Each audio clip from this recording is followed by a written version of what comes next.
Yeni ilin gəlişi ilə Marneoli munisipalitetində yeni il şənlikləri də başladı.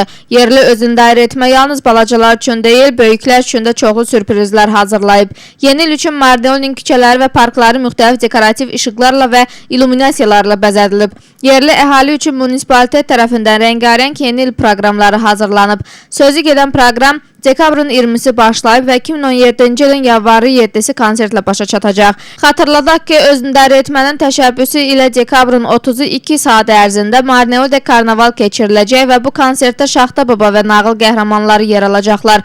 Şaxta Baba açıq maşınla şəhərin küçələrində gəzən uşaqlara hədiyyələri və konsert dəvətnaməsi təqdim edəcək. Dekabrın 31-i isə yeni il qala konserti baş tutacaq və möhtəşəm feyerverklə sonlandırılacaq. Dekabrın 22-si saat 2-də Marneoli munisipalitetinin mədəniyyət mərkəzinin nəzdində olan vokal-instrumental kollektivin yeni il konserti. Dekabrın 23-cü saat 1-də Marneoli munisipalitetinin mədəniyyət mərkəzinin nəzdində olan musiqili məktəbin yeni il şənliyi. Dekabrın 28-ci saat 4-də Marneoli munisipalitetinin mədəniyyət mərkəzinin nəzdində olan teatr qrupunun Nə istəyirsən adlandır spektaklı. Dekabrın 30-u səhər saat 11-də və 2-də Marneoli munisipalitetinin mədəniyyət mərkəzi tərəfindən təşkil olunmuş yeni ilin bəzəyi olan Küknar 2 seansla yeni il filminin nümayişi, uşaqlar üçün əyləncəli proqram, hədiyyələrin təqdim edilməsi. Dekabrın 31-i saat 6-nın yarısı yeni il şənliyi və qala konsert. Yanvarın 7-si isə saat 12-dən Alilo və Marneoli munisipalitetinin mədəniyyət mərkəzi tərəfindən təşkil olunmuş konsert keçiriləcək. Soho Kreditkiyə daxil olun və telefonla, planşetlə və ya notebookla onlayn kredit götürün. İlk kredit 250 lariədək təmənnasız. Soho Kreditki vacibliyiniz üçün. ისარგებლეთ Liberty Bank-ის სწრაფი განვადებით. შეიძინეთ თქვენთვის სასურველი საყოფაცხოვრებო ტექნიკა და ავეჯი საახალწლო ფასდაკლებით, თანამონაწილეობისა და მომსახურების საკომისიოს გარეშე. იწვიეთ Liberty Bank-ის განვადების მენეჯერს ჩვენს პარტნიორ მაღაზიებში. Liberty Bank-ი ყველგან და ყველასთვის. სიახლე Liberty Bank-ში. აიღეთ ახლა უკვე 600 ლარამდე გაზრდილი სწრაფი სესხი. შეავსეთ მარტივი განაცხადი ვებგვერდზე და მიიღეთ iPhone 7-ის მოგების შანსი. Liberty Bank-ი ყველგან და ყველასთვის. ულტრათანამედროვე, მრავალპროფილური, ISO სტანდარტის კლინიკა N-Medici გთავაზობთ სრულ ამბულატორიულ და ლაბორატორიულ მომსახურებას. თვალის, ფარისებრი ჯირკვლისა და მუცლისყრუს ქირურგია, გინეკოლოგია, მამოლოგია და ენდოკრინოლოგიური სტაციონარი. კლინიკა N-Medici, კლასიკური მედიცინა, პროფესიონალიზმი და მრავალწლიანი გამოცდილება. სიახლე Liberty Bank-ში. აიღეთ ახლა უკვე 600 ლარამდე გაზრდილი სწრაფი სესხი. ეწვიეთ ჩვენს ნებისმიერ ფილიალს და აიღეთ სწრაფი სესხი 1 წუთში, მხოლოდ პირადობის მოწმობით. Liberty Bank-ი ყველგან და ყველასთვის. მიიღე ის რაც გულს უხარია, შეიძინე ტექნიკა 50%-მდე ფასდაკლებით და მოიგე 50,000 ლარი. Elite Electronics-ი. გაგზავნეთ Liberty Express ფულადი გზავნილი საქართველოს ნებისმიერ კუთხეში, ლარში, დოლარსა და ევროში. გზავნილის მიღება შესაძლებელია მომენტალურად საქართველოს ნებისმიერ ქალაქსა და 1000-ზე მეტ სოფელში. გაგზავნეთ თანხა მარტივად და სწრაფად. Liberty Bank-ი ყველგან და ყველასთვის. საკუთარი ავტომობილის დახმარებით ისარგებლეთ საუკეთესო შემოთავაზებით Liberty Bank-ის ავტოლომბარდში. 1 თვიდან 5 წლამდე ვადით. მიიღეთ 40,000 ლარამდე სესხი. ყველაზე დაბალი საპროცენტო განაკვეთით, სწრაფად და მარტივად. Liberty Bank-ი ყველგან და ყველასთვის. რთული საქმე მარტივ მომრავლებად იშლება, როცა ყველაფერი ზუსტად არის დაგეგმილი. ბაუმარკეტი. ჩვენთან ერთად რემონტი მარტივია. აკრიფეთ Soho Credit-ი და აიღეთ ონლაინ სესხი მობილურიდან, პლანშეტიდან ან ნოუთბუქიდან. პირველი სესხი 250 ლარამდე უფასოდ. Soho Credit-ი ფული შენი საჭიროებისთვის. მარნეულის მუნიციპალიტეტში ახალი წლის მოახლოებასთან ერთად საახალწლო ღონისძიებები დაიწყო. ადგილობრივი თვითმმართველობა პატარებსა და არა მარტო პატარებს უამრავ სიურპრიზს პირდება. საახალწლოდ მარნეულის ქუჩები და სკვერები სხვადასხვა დეკორატიული სანათებითა და ილუმინატორებით მოირთო. ადგილობრივი მოსახლეობისთვის საახალწლო განწყობის შესაქმნელად მუნიციპალიტეტის მიერ მრავალფეროვანი საახალწლო პროგრამა შემუშავდა, რომელიც მიმდინარე წლის 20 დეკემბერს დაიწყო და 2017 წლის 7 იანვარს საშობაო კონცერტით დასრულდება. აღსანიშნავია, რომ თვითმმართველობის ინიციატივით 30 დეკემბერს 2 საათის განმავლობაში ქალაქ მარნეულში მოეწყობა საკარნავალო მსვლელობა თოვლის ბაბუა და ზღაპრის გმირები. თოვლის ბაბუა ღია მანქანით ქალაქის ქუჩებში მოსიარულე პატარებს სასაჩუქრე პაკეტებითა და საახალწლო კონცერტის მოსაწვევებით დაასაჩუქრებს. 31 დეკემბერს გაიმართება საახალწლო გალა კონცერტი, რომელიც გრანდიოზული ფოიერვერკით დასრულდება. ასეთია საახალწლო პროგრამა 22 დეკემბრიდან 7 იანვრის ჩათვლით. 22 დეკემბერი 14 საათი მარნეულის მუნიციპალიტეტის კულტურის ცენტრთან არსებული ვოკალური ინსტრუმენტალური კოლექტივების საახალწლო კონცერტი. 23 დეკემბერი 13 საათი მარნეულის მუნიციპალიტეტის კულტურის ცენტრთან არსებული მუსიკალური სკოლის საახალწლო კონცერტი. 28 დეკემბერი 16 საათი მარნეულის მუნიციპალიტეტის კულტურის ცენტრთან არსებული თეატრალური დასის სპექტაკლი დაარქვი რაც გინდა. 30 დეკემბერი 11 საათი და 14 საათი მარნეულის მუნიციპალიტეტის კულტურის ცენტრის მიერ ორგანიზებული საახალწლო ნაძვისხე, საახალწლო ფილმის ჩვენება, გასართობი პროგრამა ბავშვებისთვის, საჩუქრების გადაცემა. 31 დეკემბერი 17 საათი და 30 წუთი საახალწლო ღონისძიება და გალა კონცერტი ღიაცის ქვეშ. 7 იანვარი 12 საათი ალილო, მარნეულის მუნიციპალიტეტის კულტურის ცენტრის მიერ ორგანიზებული საშობაო კონცერტი.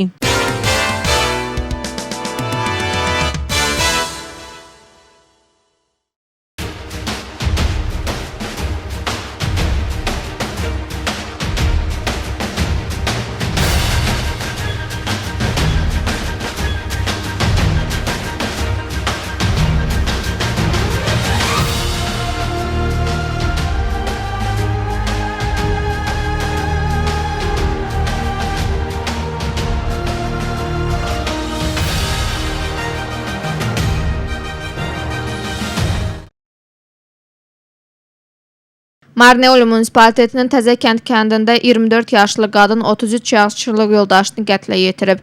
Yayılan məlumata görə qadın yoldaşını evdə öldürüb. Vəfat edənin 3 az yaşlı uşağı var idi. Qonşular kamera qarşısında şərh bildirməkdən çəkinsələr də üzbəyüz söhbətdə bildirdilər ki, heç bir versiyamız yoxdur. Bəziləri isə bildirirlər ki, vəfat edən özünü baltayla vurub. Keçən gecə bir kiradələrində o yatarkən vəfat edib. Onun 3 az yaşlı uşağı var idi. Gəlin aşağı düşərək oğlanın ata-anasına deyib ki, yoldaşı özünü baltayla vurub və o qalxdığında artıq ölmüşdür. Bilmirəm, belə eşitmişəm. Ailə üzvlərində yaxınlarını Rustaviya ifadə almağa aparmışdılar. Yoldaşından başqa hamısını buraxıblar. Polis özünü öldürmə versiyasına inanmayıb. Oğlan Rusiyadan yeni gəlib. Qızın atası onlara həmişə yardım edib. Cütlük əmuşağı olublar. Alqit İnzibati Birliyinin kənd sədri Mahir Balakişiyevin açıqlamasına görə öldürülmə faktı ilə bağlı kənddə müxtəlif versiyalar irəli sürülür. Bildiyiniz kimi Kərimovlar ailəsində bədbəxt hadisə yaşanıb. Rusiyadan yeni gəlmiş 33 yaşlı kişi vəfat edib. Əvvəlcə belə bir versiya irəli sürüldü ki, baltayla özünü bir dəfə vurub, sonra isə yayıldı ki, 3 dəfə vurub. Kənddə isə danışılır ki, onu yoldaşı qətlə yetirib. Bu fakt nə qədər realdır bilmirəm. Bizə bununla bağlı heç bir informasiya daxil olmayıb. Deyilənə görə ər-arvad arasında tez-tez dava-dalaş baş verirmiş. Gürcüstanın Daxili İşlər Nazirliyinin açıqlamasına görə faktla bağlı istintaq artıq başlayıb. Cinayət Məcəlləsinin 11-108-ci maddəsinə əsasən qətl hadisəsi ailə zorakılıq zəminində baş verib. Günahkar artıq tutulub.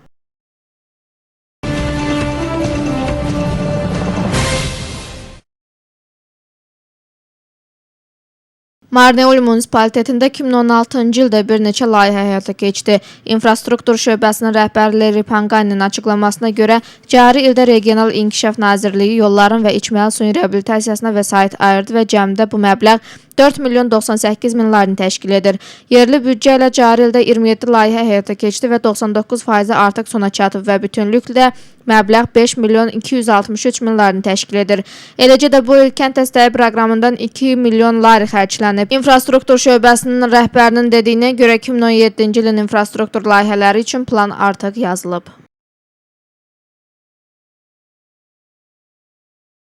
2016-cı ildə Regional İnkişaf Nazirliyi içməli suya və yollara məbləğ ayırmışdı. Sadaqlı kəndində ikinci mərhələ içməli su kəmərləri dəyişdi və 386.700 lari. Axlılələ kəndində daxili şəbəkələr quraşdırıldı və 134.987 lari Yuxarı Saralda da daxili şəbəkə quraşdırıldı və ayrılan məbləğ 185.600 larini təşkil edirdi. Yollara gəldikdə isə Qasımlıda kəndin girəcək yollarını bərpa etdik ki, bu da 395.000 lari təşkil edirdi. Dəmiyə görə arxında daxili yollar bərpa olundu və 394.000 lari ayrılmışdı. Təkəli kəndində yol reabilitasiyası icra olundu və məbləğ 358.900 laridir. Kürdlər kəndinin daxili yollarına 409.800 lari xərclənib. Qızılhacılının daxili yollarına 810.700 lari xərclənib. Tamarisi kəndinin daxili yollarına 390.800 lari ayrılmışdı. Eləcə də rəq layihələr həyata keçdi. Alget kəndində uşaq bağçasının inşası başlayıb və məbləğ olaraq 634.000 lari ayrılıb. Regional İnkişaf Nazirliyi və yerli büdcədən başqa kənd proqramı var idi. İnfrastrukturlu layihələr 100% sonlandırılıb. Cari il çox layihəli bir il oldu. 2017-ci ilin infrastruktur planı artıq hazırlanıb və düşünürəm ki, gələn ildə 2016-cı ildən heç də geri qalmayacaq. Layihələr çoxdur.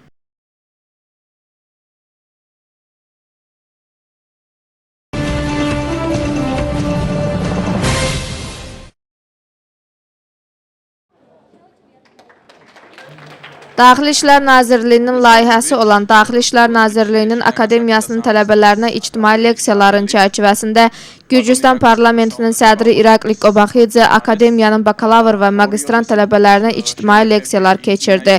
Parlamentin sədri tələbələrə Gürcüstanın konstitusionalizmin inkişafının tarixindən, daxil olacaq dəyişikliklərdən, eləcə də Konstitusiya Komissiyasının iş prinsipindən və spesifikasından danışdı. İctimai leksiya aktiv diskusiya rejimində davam edirdi və İrakli Qobaxidze suallara geniş şəkildə cavab verirdi. Görüşə tələbələrlə bərabər Daxili İşlər Nazirinin müavini Şalva Xoçişvili, Daxili İşlər Nazirinin Akademiya rektoru Givi Mikanadze və professor müəllimlər qatılmışdılar. İctimai leksiya bitdikdən sonra parlamentin sədri Daxili İşlər Nazirliyinin Akademiyasının infrastrukturasını nəzərdən keçirdi. Sözü gedən leksiyanın məqsədi qanun sferasında icra olunan proseslərdə onların aktiv şəkildə cəlb olunmasına həvəs yaratmaq idi. Daxili İşlər Nazirliyinin Akademiyasının tələbələri ilə olduqca maraqlı bir görüş baş tutdu. Görüş əsnasında konstitusiya məsələlərindən danışdıq. Tələbələr maraqlı suallar verirdilər. Bu tədbirin təşkilatçılığı üçün Daxili İşlər Nazirliyinin Akademiya rəhbərinə təşəkkürümü bildirirəm. Ümid edirəm gələcəkdə də bənzər görüşlərin keçirilməsi davam edəcək.